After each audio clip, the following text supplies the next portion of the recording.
Everyone called him old-fashioned. Then something started killing the county's wheat, field by field, and only one farm was left standing.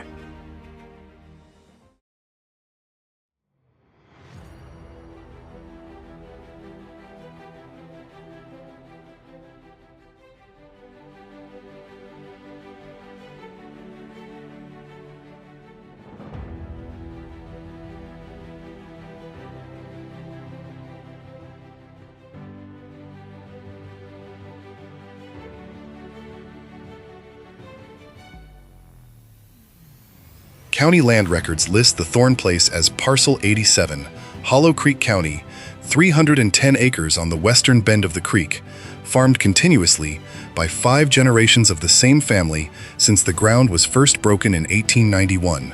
The file notes the acreage, the boundary survey, the water access. It does not note the 11-acre strip along the northern fence line that Elias Thorne had refused to modernize for 60 years, and it does not note why. That refusal is the reason the farm is still standing. Elias Thorne was 79 the spring this story begins, and the county had mostly stopped trying to understand him a long time before that. He still farmed a portion of his ground the way his grandfather had taught him, in narrow alternating strips running against the prevailing wind, bordered by a windbreak of cottonwood and cedar his grandfather had planted by hand in the 1930s, and he still grew, on that 11-acre strip, a variety of wheat that no seed catalog in the state had carried in over 40 years. His neighbors called it a museum piece.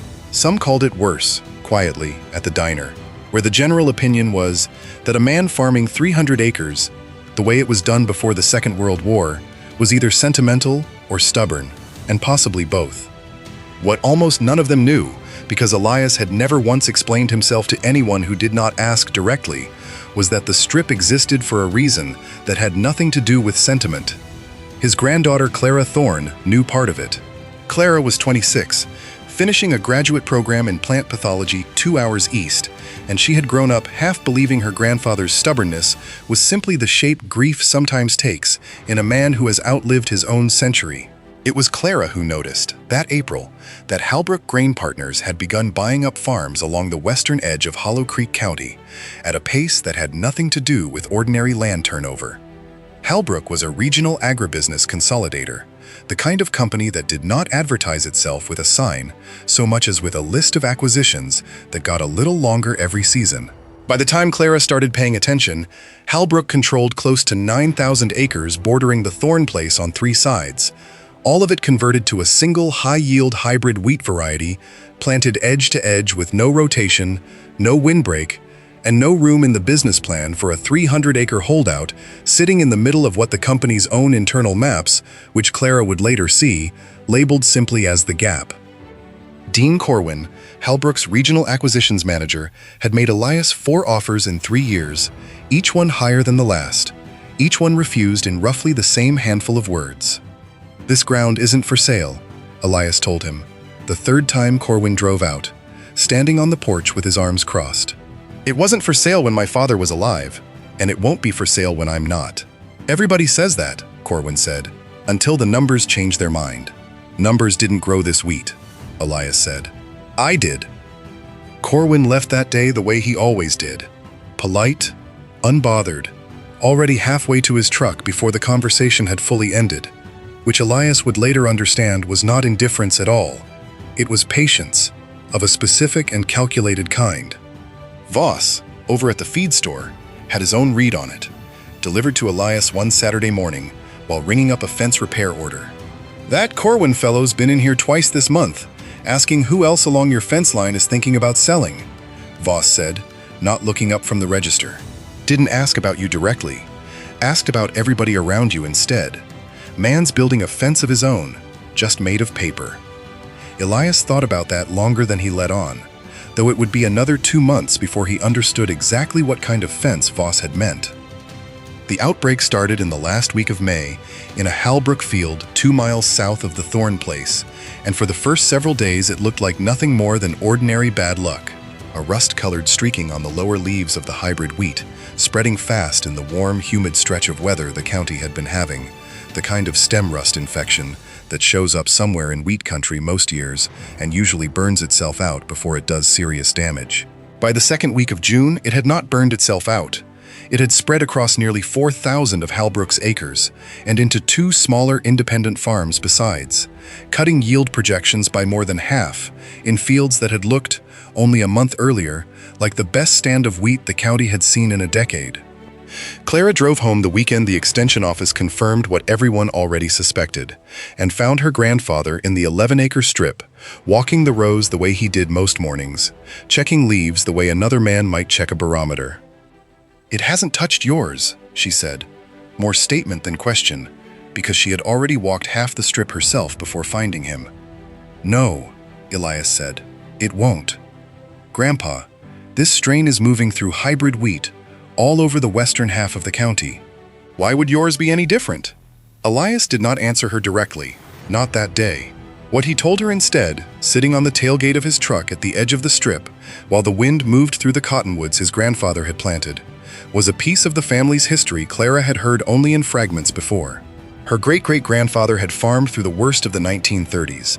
Through the years, the topsoil itself blew away in storms that turned midday into midnight, and had watched most of his own crop fail not once, but for 4 consecutive seasons, from drought, from wind erosion, and eventually from a stem rust epidemic that swept through the region's wheat in exactly the kind of humid, unsettled weather Hollow Creek County had been having all spring.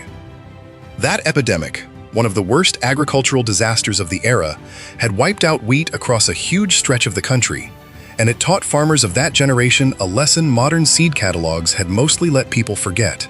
Elias's grandfather used to describe it to him as a boy, sitting on this same porch, the way the sky itself seemed to change color for whole seasons at a time, and the way a man could walk out into a field that had looked healthy the week before and find it rust-colored and dying from one fence line to the other, because every plant in it was, genetically speaking, the exact same plant, with the exact same weakness, planted shoulder to shoulder, with nothing to slow the disease down once it found a way in. A field planted edge to edge in a single uniform variety has no redundancy built into it. If the one variety is vulnerable, the whole field is vulnerable, all at once, everywhere, together. Elias's great-great-grandfather had responded to that lesson the way a lot of farmers of his generation did, by adopting the strip farming and windbreak methods the government's new soil conservation programs were teaching at the time, planting in narrow alternating bands to slow wind and hold moisture, and by doing something fewer of his neighbors bothered with. He kept saving seed, year after year, from the plants in his own fields that survived disease outbreaks other neighbors' fields did not, rather than replacing his stock with whatever new commercial variety promised a bigger yield that season. 4 generations of that same quiet selection, seed saved specifically from the plants that lived when the plants around them didn't, had produced, by the time it reached Elias, a wheat variety that no longer resembled anything in a modern catalog, lower yielding than the hybrids by a meaningful margin in an easy year, but carrying, in its genetics, a broader and more stubborn resistance to exactly the family of stem rust pathogens that kept periodically tearing through the region's uniform commercial fields. Modern wheat breeding, for all its real advances, had gone the opposite direction for most of the last 60 years. Commercial varieties were bred hard for yield, for uniformity, for traits that made them easy to harvest and sell at scale. And in that process, a great deal of the genetic diversity that used to exist across countless local, farmer-saved varieties got quietly left behind. Some of the most durable, broad-spectrum resistance traits wheat breeders know about today were rediscovered, decades later, sitting unglamorously in old landrace seed collections nobody commercial had bothered to plant in generations, the exact kind of seed Elias had never stopped growing on 11 acres nobody thought mattered. "I'm not stubborn because I don't like new things," Elias told Clara that afternoon. "I'm stubborn because your great-great-grandfather already paid for this lesson once, and I didn't see the point in paying for it twice." That would have been the whole story, a quiet vindication nobody outside the family would ever have reason to hear about, if the outbreak had simply been bad luck. It was Clara, back at her university lab the following week with leaf samples from both the Halbrook fields and her grandfather's strip, who found the detail that turned a plausible epidemic into something else entirely. Stem rust spreads by wind-borne spores, and a natural outbreak, however severe, typically shows genetic variation across the pathogen population as it moves through a region. Small differences accumulating field to field, the way any wild population develops them over distance and time. What Clara found, running comparative samples from 4 separate Heirloom fields miles apart, was a pathogen population that was almost genetically identical across every site, far more uniform than a naturally spreading wind-borne outbreak should ever be. The pattern she was looking at did not resemble weather. It resembled a single point source, introduced multiple times, in a narrow window, using material that had never had the chance to diversify in the field first. She brought the samples, and the state extension pathologist who had reviewed them with her, to Sheriff Ezra Colton the following Monday, not entirely sure herself what she was accusing anyone of yet. "You're telling me somebody planted a plant disease on purpose?" Colton said, turning one of the sample slides over in his hand like it might explain itself better than she had. "I'm telling you the pattern doesn't look like nature," Clara said. "Nature's messier than this."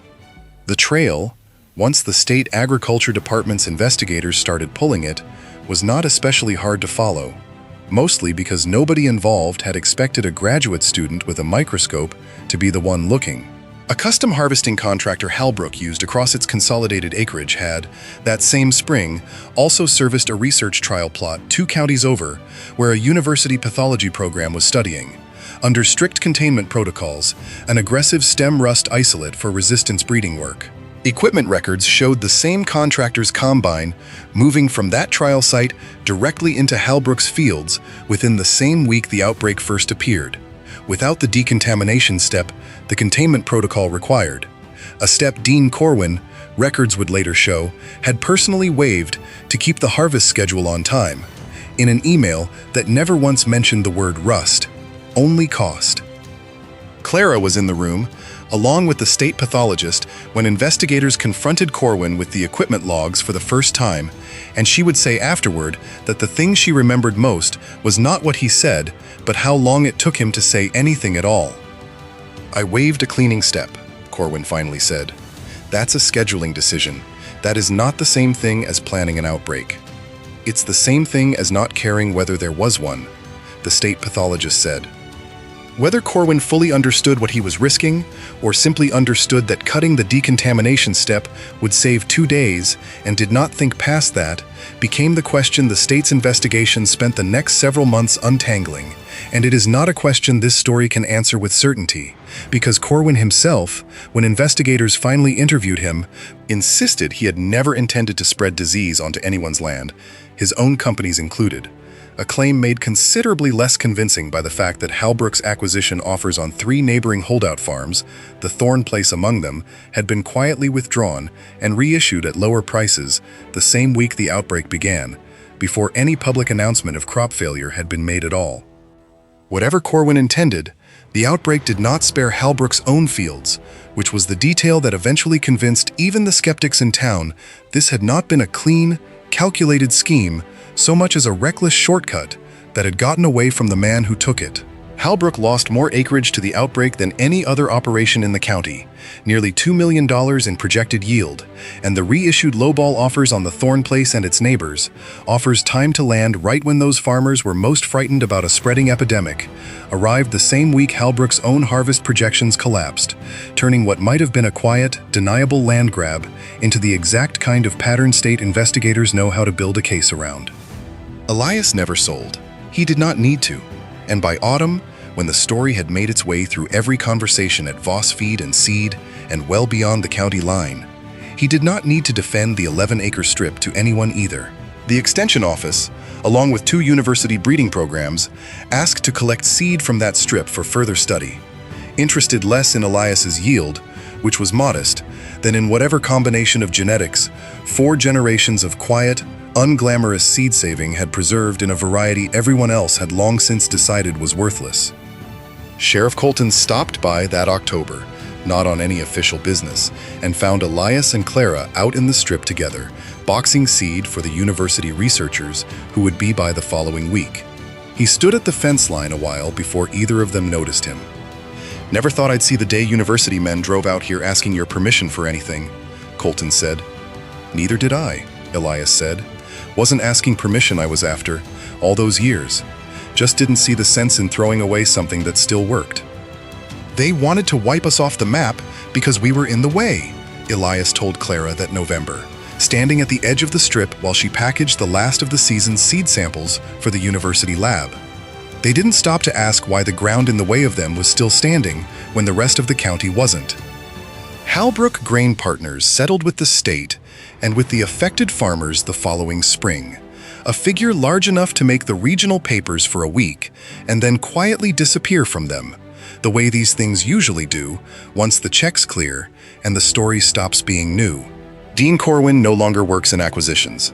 Nobody in Hollow Creek County much cares what he does now, which Elias says is about the correct amount of attention a man deserves for cutting a corner he was told not to cut. Clara has since changed the focus of her graduate research and spends more of her time now than she ever expected walking her grandfather's rows instead of a university field trial, cataloging exactly what 4 generations of a stubborn family kept alive without anyone outside it ever understanding what they were looking at.